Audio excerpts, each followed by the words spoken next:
Grêmio Comercial de Aruba a pedir para topo que o Ministério Novo de Finanças e Organização Governamental de um esforço para por ser reconhecido e ter sua visão e plano de função. Como que o ano passado, o Grêmio não tem uma boa relação com o senhor Juan David Eroskin, não quer assegurar que a relação lo continua mesmo coisa. A primeira união tem mais bem chance para ser reconhecida, sobre apenas Ángel Bermúdez em 12 semanas de função de ministro de Finanças. Me dá que me se escuta todo o setor, de caso aqui é o setor privado, para motivo que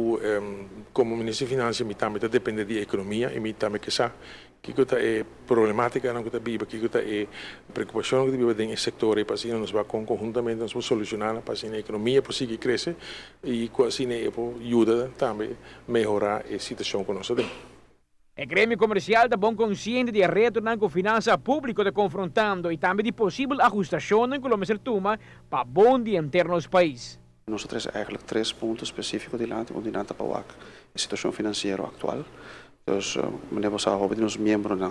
e fundo está indo na pago, nós queremos começar a canando, anche Deus se manque paga com a core e nós vamos permitir que saque lo siga também e tudo custo não vai ser temporada curto. Obviamente não tem pressuposto ainda, pero esse está em processo e isso em 2005 está andando relativamente ligeiro. E o ministro espera que em lunes de setembro saque também lo porque era claro e nós podemos seguir adiante. E outro ponto que nós adressa está é câmara fiscal que tem na caminho, tem uma comissão trabalhando simplificação de tarifa de belasting,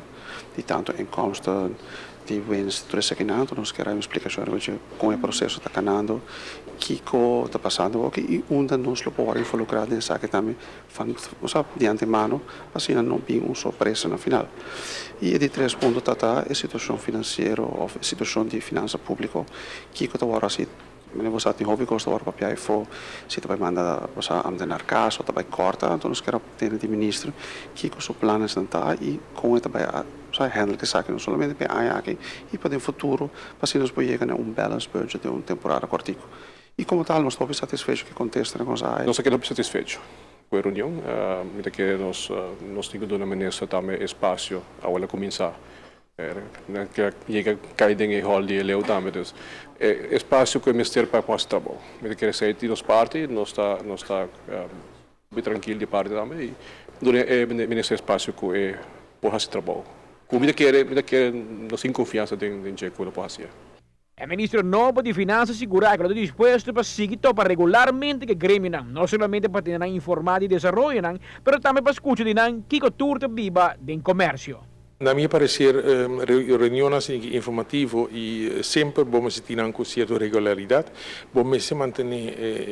feeling com a boa comunidade. No caso aqui do setor privado, mas se lo conta também para outro setor representativo de nossa comunidade, passou nós a mim também dentro da comunidade aqui me funciona para a comunidade, mesmo se aqui que também dentro da comunidade, para assim me pode ter em conta, mas também usa a informação que me está para mim manejo. Amita Patrick Pascal, para ATV, Canal G5. O comerciante não precisa queda contente de atender que por fim o governo lo começa a pagar seu débito no setor privado sobre essa está traduzindo su mês de um problema sério de liquidez para a companhia riba nos isla.